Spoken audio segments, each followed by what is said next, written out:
2 சின்ன பொண்ணுங்க அந்த சித்திரவதை முகாம்ல இருந்து தப்பிக்க ட்ரை பண்ணிட்டு இருந்தாங்க.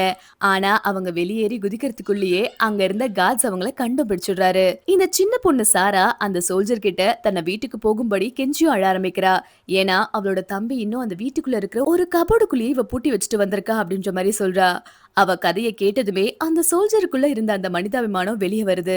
தான் சுடப்படுவோன்னு தெரிஞ்சும் தன்னோட உயிரை பணைய வச்சு அந்த 2 குழந்தைங்களையும் அங்க இருந்து தப்பிக்கவும் அந்த சோல்ஜர் ஹெல்ப் பண்றாரு. அந்த இடத்துல இருந்த தங்க நிற கோதுமை வயல்கள் எல்லாமே தாண்டி அந்த பொண்ணுங்க தங்களால முடிஞ்ச அளவுக்கு வேகமா ஓடுறாங்க. காட்டுக்குள்ள போனதுமே அவங்க மேல இருந்த அந்த அடையாள சின்னங்களை உடனே கிழிச்சியும் போட்டுறாங்க. அப்படியே அவங்க தப்பிச்சு ஓடவும் தொடங்குறாங்க. ஆனா அந்த போர்க்கால சூழ்நிலையில திரும்ப வீட்டுக்கு போறது ஒன்னும் சாதாரண விஷயம் இல்ல அப்படின்ற மாதிரி அவங்களுக்கு புரியுது. ரொம்பவுமே களைச்சு போய் ஒரு கிராமத்துக்கும் வராங்க. அங்க குடிக்க தண்ணி கேட்கறதுக்கு ஒரு வீட்டையும் தட்டுறாங்க. ஆனா அங்க இருக்கிற ஒரு பெரியவர் தனக்கு ஏதோ பிரச்சனை வந்துருமோன்னு பயந்து அந்த 2 குழந்தைங்களையும் அங்க இருந்து விரட்டி அடிச்சிடுறாரு.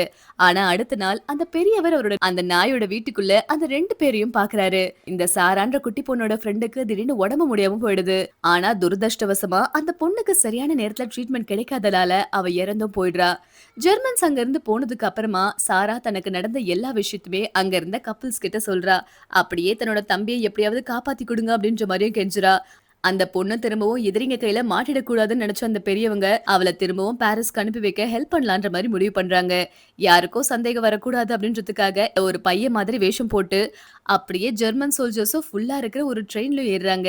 அங்க இருந்த அந்த லேடியோட கைய ரொம்பவுமே பயத்தோடவும் பதட்டத்தோடவும் பிடிச்சுக்கிறா. ஒருவேளை இந்த பொண்ணு தான் ஜூயிஷ் பொண்ணு அப்படின்ற மாதிரி கண்டுபிடிச்சிருவாங்களோன்னு சொல்லி பயம் அவளுக்கு உள்ளுக்குள்ளே இருந்தது. கரெக்டா அந்த நேரத்துல ஒரு ட்ரெயின் அட்டெண்டன்டும் அங்க வந்துடுறாரு. டாக்குமெண்ட்ஸும் செக் பண்ணணும் அப்படின்ற மாதிரி கேக்குறாரு. அப்போ அந்த பெரியவர் அவரோட பாதுகாப்புக்காக ஒரு சின்ன கவர்ல அந்த பணத்தை போட்டு அப்படியே அந்த அட்டெண்டன்ட் கிட்டயும் கொடுக்கறாரு.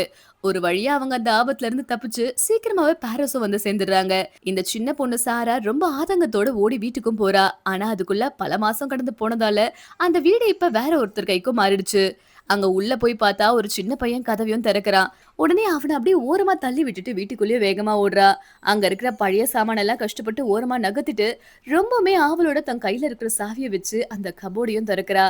சாரா ரொம்ப ஆசையா தன்னோட தம்பியை காப்பாத்தலாம் அப்படின்ற மாதிரி தான் அந்த கப்போட திறக்கிறா.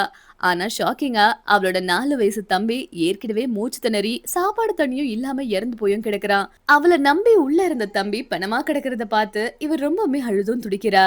போர், சண்டை, அரசியல்னு பெரியவங்க பண்ற தப்புகளால எப்பவுமே முதல்ல பாதிக்கப்படுறது அப்பாவி குழந்தைங்களும் பெண்களும் தானே.